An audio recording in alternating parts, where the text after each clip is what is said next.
بسم الله الرحمن الرحيم. الحمد لله رب العالمين، والصلاة والسلام على رسول الله محمد ابن عبد الله صلى الله عليه وسلم.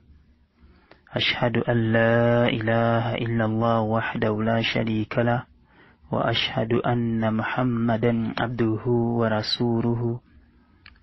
اللهم صل على محمد وعلى آله وأصحابه أجمعين. السلام عليكم ورحمة الله وبركاته. Amatendo amalungi amajjuvu tugatenda nanyini kututonda nanyini kututandikawo Allahu subhanahu wa ta'ala, oyo omulezi waffe, omulezi w'ebitonde byonna, oyo nanyini kutugabirira na birungi bye tuyitamu nabyo mu bulamu buno obw'ensi, era nanyini kutugezesa n'ebigezo eby'enjawulo.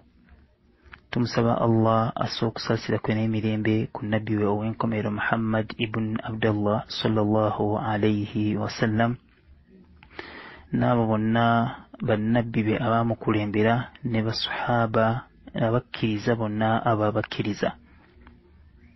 Muganda wange omulungi ow'ekitiibwa, ampuliriza ziweze ennaku 18 eziyise ku mwezi ogwa Shawwal, omwaka tuli mu 1439, era nga ziri ennaku 2 omwezi gwa 7 omwaka 2018. Nkwaniriza mu musomo gwaffe Zibuka Amaaso. Osobola okuyitako ku YouTube channel eri mu mannya ga Zibuka Amaaso Lectures. Ojja kubeera ofuna emisomo gyaffe gino gyonna biidhini tabaraka wa taala. Ate era osobola okubeera ng'oyitako ne ku Facebook page yaffe, okwongera okubeera ng'ozibuka amaaso mu nsonga ez'enjawulo biidhini tabaraka wa taala. Abalungi ab'ebitiibwa, we twogerera wano nga bwe tulabye nti ziweze ennaku 18 tuli mu mwezi gwa Shawwal. Omwezi guno ogwa Shawwal gwe mwezi gwe tukkirizibwamu okubeera nga tusiibiramu ennaku 6 ze tuyita sittati, era teri mwezi mulala gwonna gwe tukkirizibwamu okubeera nga tusiibiramu sittati okuggyako Shawwal. Bangi balina okubuzaabuzibwa n'agamba nti nze omwezi gwa Ramadhaani nagulya gwonna, oba nze omwezi gwa Ramadhaani nalyamu ennaku zange zaali 20. Naye kakati enkola ntya? Nsooke kusiiba ennaku ze nalyamu oba nsooke kusiiba sittati? Ekigambo kino kyawukanamuuko mu bamanyi, naye ng'ate era kyangu nnyo kyakutegeera biidhini tabaraka wa taala.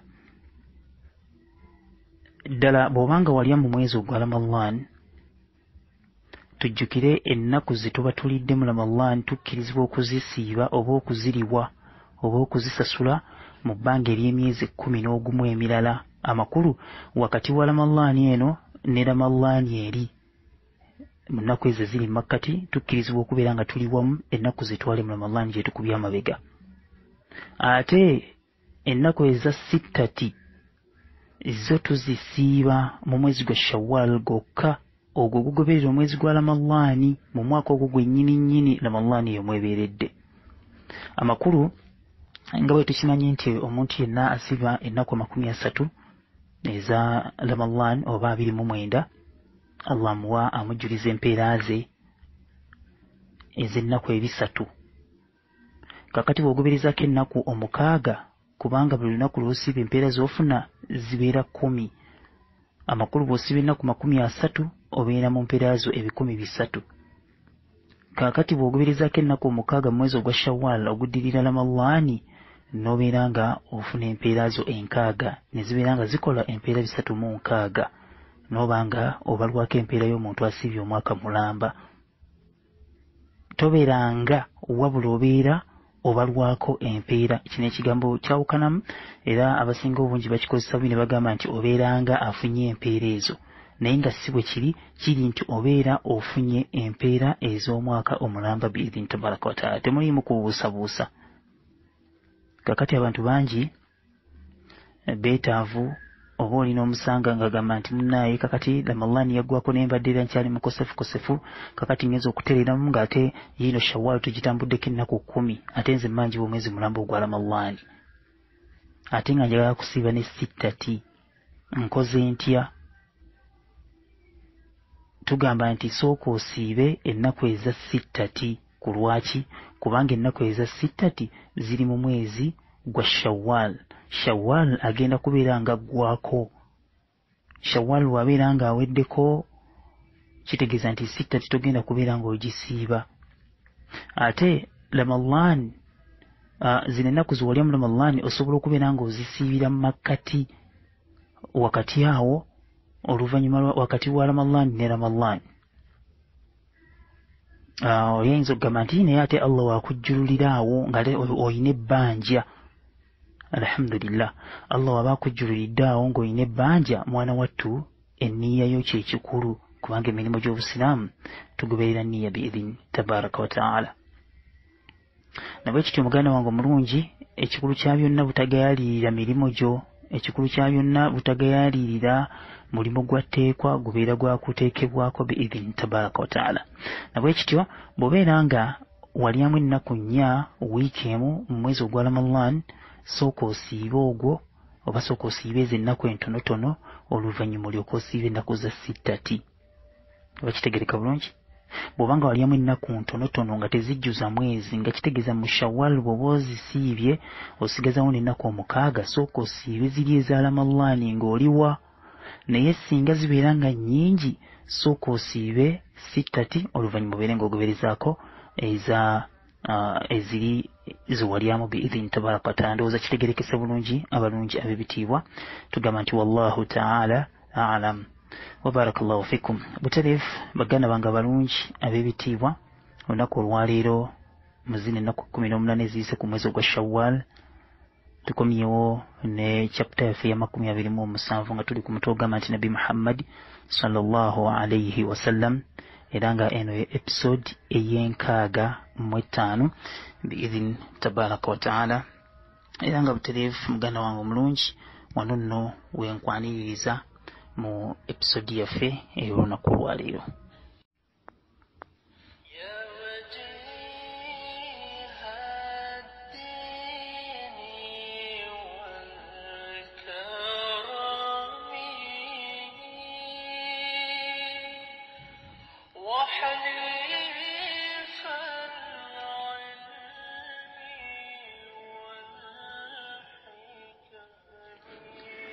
Butereevu omulungi ow'ekitiibwa, nga bwe tuzze tutambula mu misomo gyaffe mu episode yaffe eyali ey'enkaaga-mu-ennya, bwe twafundikirira nga tumaze okulaba ku Mbaka Muhammad sallallahu alayhi wasallam ne basahaba be mu ggye lye lyalina ery'abasajja oba abajaasi 40,000 bwe bali bamaze okubeera nga beeteekateeka okusobola okuba nga bafuluma ekibuga Makka, boolekere Tabuk okubeera nga benganga abasajja Abalooma abaali beerayiridde okubeera nga balumba omusiraamu e Madiina ku kitebe kye ekikulu, nga bwe twabiraba nga bagendereddemu okubeera nga bayimiriza obusiraamu obwali busaasaanira ku sipiidi eyayiriiri, nga beeraliikiridde nti oboolyawo ne mu bo Abalooma obusiraamu bugenda kubeera nga bubatuukamu era bubeere nga bujjawo enzikiriza yaabwe ey'Obukatuliki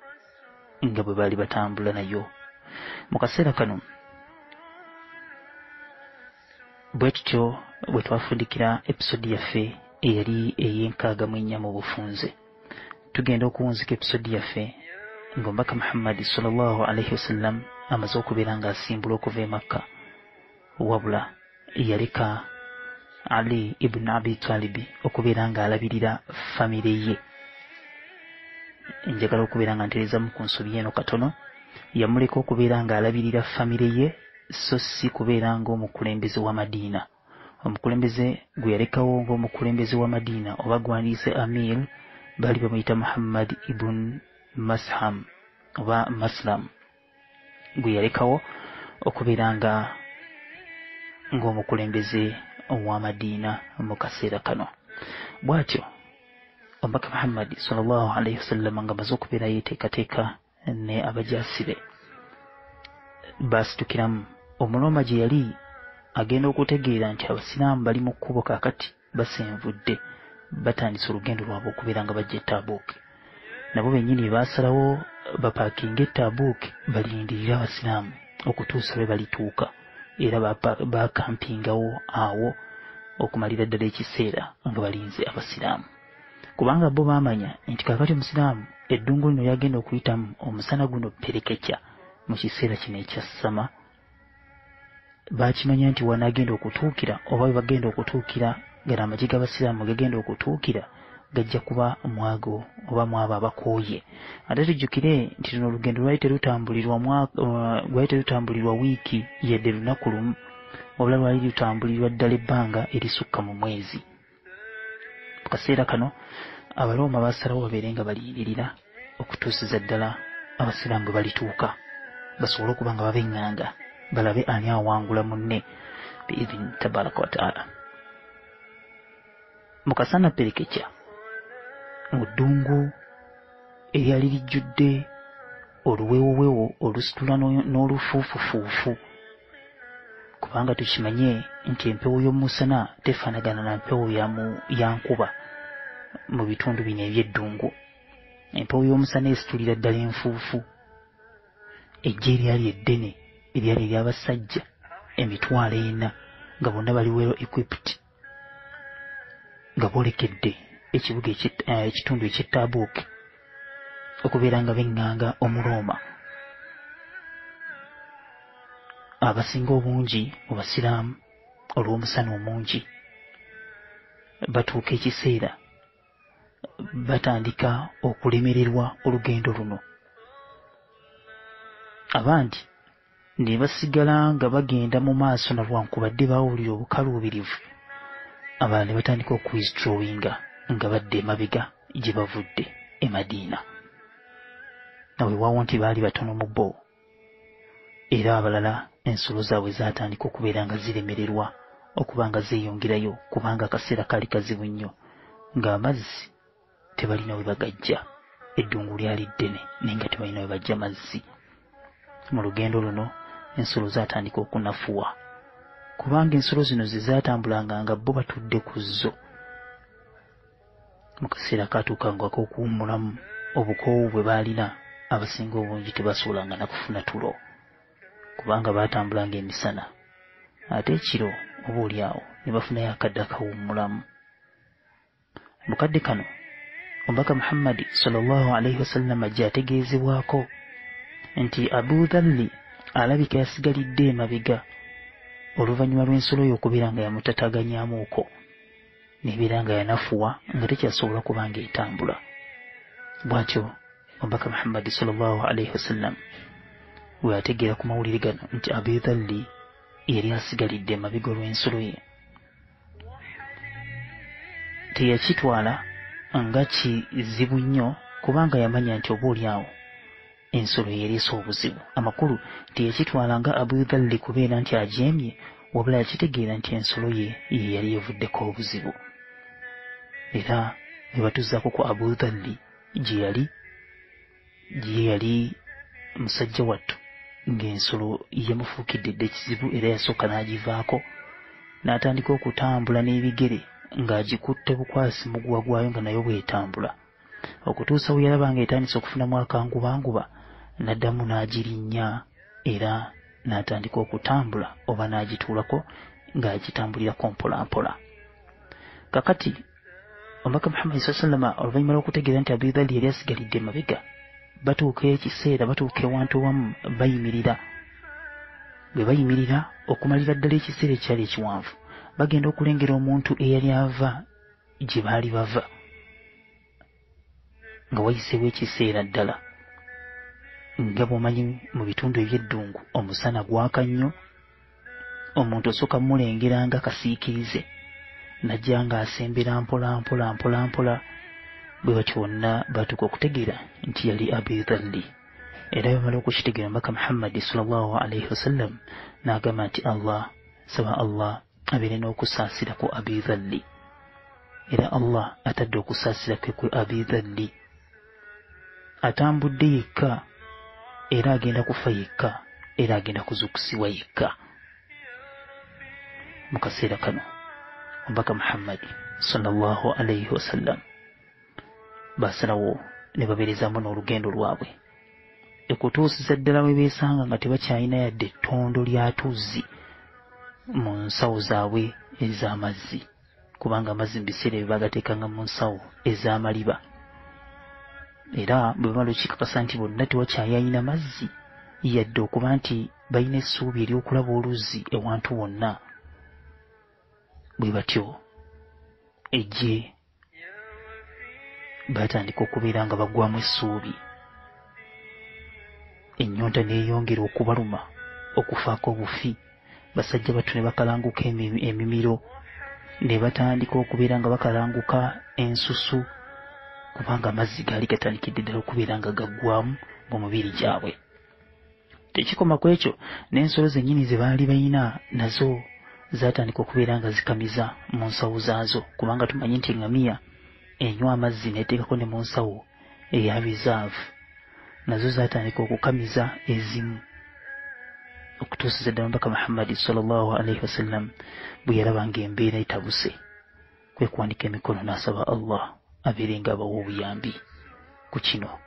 Kino nno kigenda okutuukawo ng'olugendo baali balutambulidde ddala, era nga banaatera okutuuka oboolyawo gye baali balaga.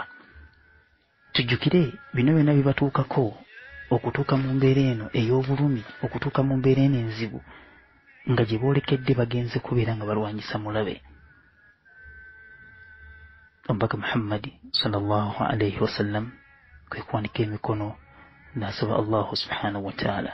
Aba yakamaliriza bw'ati okusaba edduwa ye, enkuba n'etandika okufuuyirira mpola mpola mpola mpola, era oluvannyuma n'etonnyera ddala, kutuusiza ddala bano bonna bwe baalembeka amazzi, ne baweereza ddala amazzi mu nsawo zaabwe ne ziddamu ne zijjula, ne banywa ne bakkuta, n'ensolo zaabwe ne zifuna amazzi ag'okunywa. Nabo bennyini ensusu ezaali zikalanguse ne baddamu ne baddizibwa bujja, era nga bwe tukimanyi nti enkuba mwana wattu ebeera mu baraka za Allahu subhanahu wa ta'ala. Oluvannyuma nga bamaze okuba nga batuuka mu mbeera eno, bonna banaabye enkuba, bawulira obuweweevu, obudde bwawungeera, era ku olwo ne bafuna we bakampinga ne basobola okubeera nga beebaka. Wabula mu kwebaka kwabwe, olw'okuba nti kino kyali kibatuuseko kyali kimalidde ddala ebbanga ddene nga bakyetaaga ekyokufuna ku mazzi n'akakuba, bonna beebaka ne Bilaali yennyini nga bwe baali bamusuubira okubeera nga abazuukusa ng'ayaziina ku ssola ya fajiri. Mwana wattu yayitawo ne yeebaka okutuusiza ddala obudde bwe bwakya. Baswahaba bagenda okuzuuka, bagenda okwetegereza ng'obudde bwakedde dda, n'agamba naye tusubiddwa essola ya fajiri. Ne batandika okubeera nga beesooza, ne banyiiga, abamu ne banyiigira ne Bilaali nga bagamba lwaki ye teyabazuukusizza, nga bw'ojja nti ye kyuma nga bw'oyinza okutega alamu mu ssimu yo, wabula nga naye yali muntu, olw'okuba nti baali bali refreshed n'amazzi gano, obuweweevu bwe baali balina mu mibiri gyabwe, bwe baagwawo bonna beebakira ddala okutuusiza ddala obudde bwe bwakya. Bw'atyo Omubaka Muhammad sallallahu alaihi wasallam n'abagamba bannaye temunyiiga yadde okunyiigira Bilaali radiyallahu anhu, wabula ekyo kyonna ekyatuuseewo mumanye nti essola temwagimiisinze na bugenderevu. Allahu subhanahu wa ta'ala tagenda kubeera nga bavunaana ku ekyo. Bw'atyo Omubaka Muhammad sallallahu alaihi wasallam ne basalawo ne bayimirizaawo essola, kubanga baali tebannaba kubeera nga bagisaala. Bwe batyo nga bamaliriza, basalawo ne badda mu lugendo okusobola okuba nga batuukiriza ekigendererwa kyabwe kye baaliko eky'olugendo luno ekyabajja e Madiina okubeera nga boolekera e Tabuk. Omubaka Muhammad sallallahu alaihi wasallam n'amagye ge bayongera okubeera nga bayita mu lugendo luno, wabula nga ku luno baali balinako obuweweevu kubanga akakuba ke baali bafunye eggulo limu, alhamdulillah, nga n'amazzi ge baali balina gaali gasobolera ddala okubeera nga bageeyambisa. Mu kadde kano yogayoga baatuuka ku njegoyego ez'oluwannanda luno olw'e Tabuk, era bwe bamala okutuukawo beewuunya nnyo oluvannyuma lw'okusanga ng'ate abasajja Abaroma baali bo basenguse oba baali bawanise nga bazzeeyo mu bitundu byabwe gye baawangaaliranga, kubanga Abaroma baali balindidde wano Abasiraamu mu kitundu kino eky'Etabuuki, wabula bagenda okuwulira nti Abasiraamu tebawanikanga bakyali mu lugendo bajja. Abasajja bano Abaroma ne batya ne bagamba bano abasajja obumalirivu bwe bakozesezza n'olugendo luno lw'ebyamagero lwe bayiseemu nga bayita mu musana guno pereketya mu ddungu lino eddene zibu omutali mazzi, singa tuba eŋŋanga bayinza okutuwangula.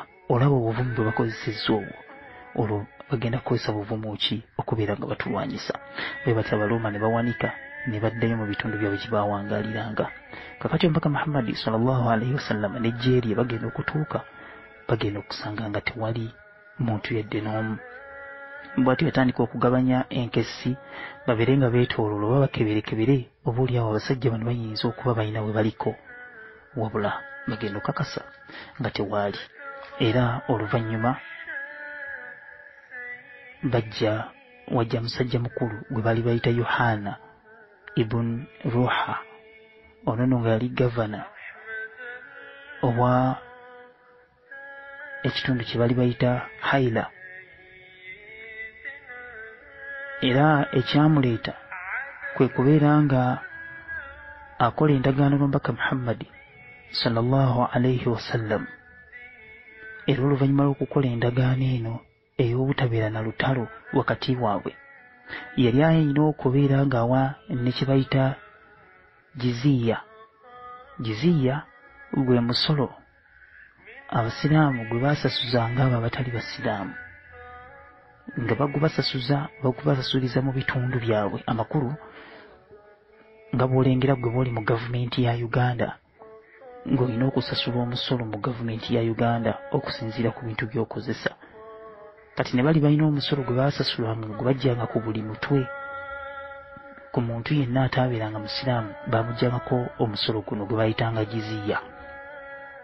Kakati mu kaseera kano omusajja ono gwe baali bayita Yohana ibn Ruha yasasula jiziya, ate n'atakoma ku ekyo nabeera nga bakola endagaano ey'emirembe.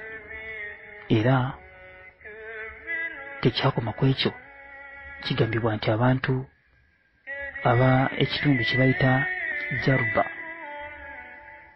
n'ekitundu kye bali bayita Adhara nabo bajja ne batandika okuwa jiziya oba ne batandika okuwa omusolo guno. Era omubaka Muhammad sallallahu alaihi wasallam teyakoma ku kino, n'atuma Khalid ibn Walid okubeera ng'agenda sinkane omusajja omu gwe baali bayita Okaidir yali musajja nga kigambibwa oba yali musajja omukulembeze, era ng'akulembera mu kitundu kye bali bayita oba kye bayita Duma. Duma kiri mu Palestine, era ng'ebitundu bino byonna biri wamu: Jordan, Palestine, Syria. Nawe waawo nti Palestine yayingirwamu bano Abayisirayiri ne babeera nga baagisiimula ku maapu, naye nga eno yali Palestine mu biseera bino. Kaakati omusajja ono gwe baali bayita Okaidir ibn Abdul Malik ye musajja eyali omukulembeze w'ekitundu kino kye bali bayita Duma. Tugambye Duma nga kisangibwa mu Palestine era nakati nga gyekiri. Omusajja ono yali mu Christian oba omukatoliki oba omukristaayo nga bw'oyinza okukitwala. Omubaka Muhammad sallallahu alaihi wasallam ng'atuma Khalid ibn Walid abeere ng'agenda okumusinkana gye yali.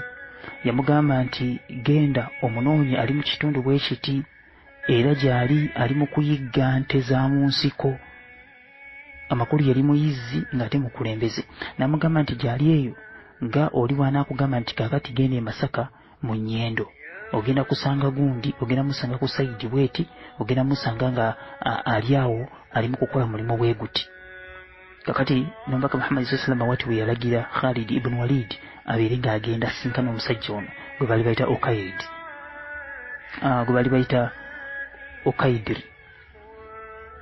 Kakati bw'atyo Khalid ibn Walid nga bamuwaako ne banne baakulembedde basobole okubeera nga bagenda. Tujugire no Khalid ibn Walid yali musajja mulwanyi muzira okuviira ddala erimba Quraysh, era agenda okuyigira obusiraamu ng'ekyo kyali kimumanyikiddwako ekyobuzira. Bw'atyo era omubaka Muhammad sallallahu alaihi wasallam yamutumanga ku missions ez'enjawulo, bwe ziwandirebenga missions ezitasoboka ye nga bamutumako n'agenda ate n'abeera nga azimaliriza biidhini tabaraka wataala. Kakati mu kaseera kano Khalid ibn Walid ng'agenda ne basahaba abalala abatonotono be yali akulembeddemu basobole okuba nga basinkana omusajja ono, era nga omubaka Muhammad sallallahu alaihi wasallam yali amubatumye babeere nga bamuleeta. Kakati Khalid ibn Walid batuuka bamusinkana omusajja yennyini nga omubaka sallallahu alaihi wasallam bwe yali amudescribinze nga bwe yali afaanana. Bwe bamala bamusinkana ne muganda we nga bali mu kuyigga. Awo nno bagenda okuwunzika nga Khalid ibn Walid amaze okubeera nga atta muganda woono obulyawo olw'obutakwatagana bwe baafunamu. Bw'amala okumutta teyakoma ku ekyo ng'akwata ono ng'akwata ono omusajja mukulu gwe bali bayita Ukaidir. Bw'atyo yogayoga nga bamuleeta eri omubaka Muhammad sallallahu alaihi wasallam.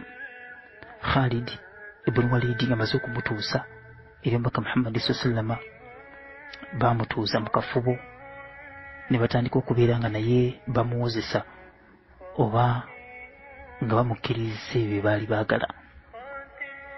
Era Ukaidir mu kuwonya obulamu bwe n'ekyo kye yali alabyeko nti basse muganda we, nga naye n'akimanya nti ssaawa yonna ayinza okuttibwa singa wabaawo obutakkaanya obanga be bamu abaali beewumbyemu omutwe mu lutalo luno lwali lugenda okubeerawo. Bw'atyo n'asalawo naye akola endagaano ey'emirembe wakati w'abasiraamu wamu naye n'abantu baakulembera, era naye oluvannyuma n'asasula jiziya oba n'asasula omusolo guno ogw'obusiraamu. Kino nakitegeeza nti baali balina okusasula ng'omusolo guno buli luvannyuma lw'ekiseera ekigere, ng'olwaliro bw'olaba KCCA bwekusasuza omusolo buli luvannyuma lwa mwaka, ne bali balinanga okusasula omusolo buli luvannyuma lw'ekiseera ekigere. Abwekityo ng'ebyo byonna bimaze okuggwa, omubaka Muhammad sallallahu alaihi wasallam amaze okukakasa nti nekino ekitundu kyali kimaze okubeera nga kikavalingibwa abasiraamu, era yamanya nti Abarooma baali si baakulwana. Bw'atyo n'asalawo n'abeera nga ayolekera n'amagye ge okudda e Makka, era nga kyali kitegerekese nti amagye gali ag'abasajja bali Abarooma baali bakitegedde nti omubaka Muhammad sallallahu alaihi wasallam amubeera nga temumulumbye ye tasobola kubalumba, era yali alina kukomaawo e Tabuk, era bwe bakyusiza ne badda e Madiina. Mu lugendo luno lwali oluwanvu okuviira ddala e Madiina okutuuka e Tabuk, nawankubadde nti abasiraamu tebalwana lutalo luno ne baayita mu kugezesebwa kunene nnyo, era Allahu subhanahu wa ta'ala n'alaba emitima gyabwe, obukkiriza bwabwe, era n'amanya era n'abalako empeera eyo ey'okubeera nti balwanye olutalo mu kkubo lye. Mu kaseera kano nawankubadde nti lwali olugendo lunene, kaali akasana akangi mu lugendo luno. Akakasana akakakasa nti buli eyakatambulamu yali mukkiriza, akakasana akaali kakakasa nti ddala buli yenna akatambuddemu abaddemu abo abagonvu eri Allahu subhanahu wa ta'ala. Mwana wattu era abannanfuusi tebaabulamu, ddala abannanfuusi baalimu, abo baali bapretendinga nga abatuukirivu naye nga ddala baali balabe ab'obusiraamu kungwe. Mu kaseera kano abasajja bano abannanfuusi nga bamaze okulaba kino nti ke kaseera tudde e Madiina, era baddamu olugendo lwennyini lwe baalimu basobole okubeera nga badde e Madiina. Kakati beekuŋŋaanya ne batandika okutambulira mu gurupu nga bakola pulaani zaabwe era oluvannyuma bamaze okukola pulaani zaabwe zaali zakubeera nga batombaka Muhammadi sallallahu alayhi wasallam. bw'atyo mbaka Muhammadi sallama bagenda era abasajja bano nga bateeseteese okubeera nga bamuttira mu kitundu ekiri e Jordan ku lusozi olumu mu nsozi eze Aqaba mu Jordan, era ng'ensozi zino oba ekitundu kino eky'ensozi abasajja bano bwe baateekateeka okubeera nga battira omubaka Muhammadi sallallahu alayhi wasallam nga bagendereramu kubeera nga bamusindika akkirire wansi mu mayinja agaali amanene ag'enjazi abeere ng'asaanira yaawo mu lugendo lwabwe luno olwali lubazze Madiina.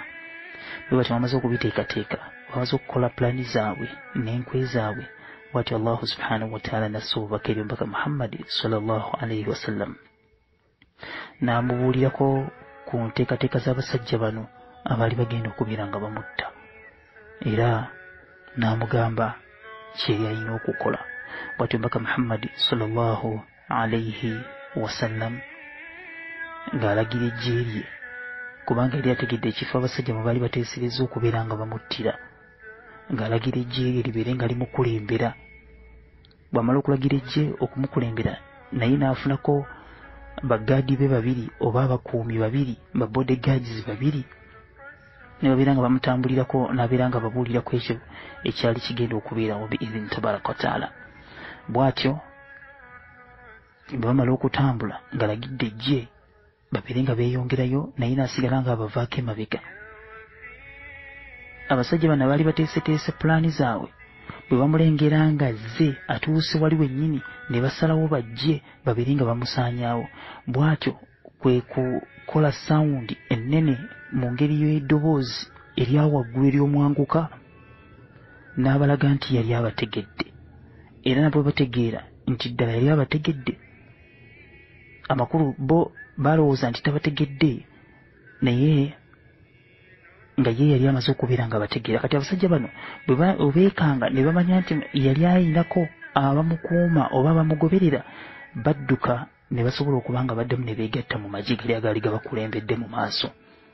bwe bamala okubeegattamu, omubaka Muhammadi sallallahu alayhi wasallam ye yali amaze okubeera nga abalaba bonna nga bwe baali, era n'abakakasa nti bwe baali bagala okubeera nga bamutta okusinziira ku pulaani. amayinja gano oba olusozi luno, olwazi luno, luliko olutindo, luwandiise olutindo olulinakyo. amakulu olutindo Allahu subhanahu wa ta'ala ye lwe yakola era nga kkubo. kati basajja bano baali bagala kubeera nga bamuttira ku lutindo luno, bamusuule mu mayinja eyo wansi. olwazi luno ogenda kubeera olulaba mu bifaananyi byaffe ebigoberedde omusomo guno biidhini tabaraka wa taala. nabwe kityo baali bagendereddemu okubeera nga bamusuula wansi eyo nga bw'olulengera, era oluvannyuma Allahu subhanahu wa ta'ala n'abeera nga yamutaasa. kakati abasajja bali mu kudduka ne baddamu ne bavuga ensolo zaabwe ne badda mu magye beebuzeebuze nga bategedde oba nga bo bamanyi nti omubaka Muhammad sallallahu alayhi wasallam yali tabategedde, naye ng'ate yali abategedde. butereevu ate omulungi w'ekitiibwa, awo nno we tugenda okubeera nga tutandikira mu episode yaffe egenda okubeera ey'enkaaga. kiki ekyaddako oluvannyuma lw'omubaka Muhammadi sallallahu alayhi wasallam ng'ategedde abasajja bano abaali bagala okumutta, era yabakolera ki? abaffe bo baategeera nti abategedde. ebyo byonna tugenda kubeera tubiraba mu episode yaffe egenda okubeera ng'egoberera. kino nno bwe tuwunzikidde episode yaffe eno nga tutegedde nti olutalo olw'e omubaka Muhammad sallallahu alayhi wasallam yali alulinnye ku nfeete ng'aluwangudde, talwanye, oba abasiraamu baaluwangulwa tebalwanye, kubanga omulabe yatya, ate era omulabe nakkiriza okubeera nga agendera oba agondera gavumenti y'obusiraamu. anno muganda wange omulungi w'ekitiibwa wetujja okubeera nga tutandikira episode yaffe ey'enkaaga mu mukaaga. barakallahu fikum wa jazakumullahu khaira.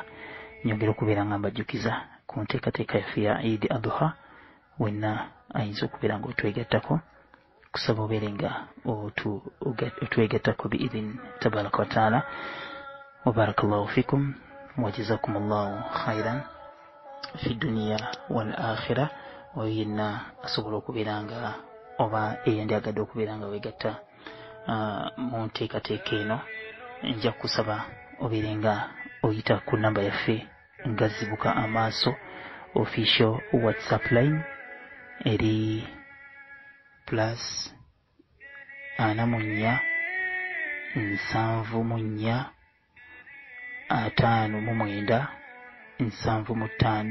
4 5 9 09 biidhin tabaraka wa taala.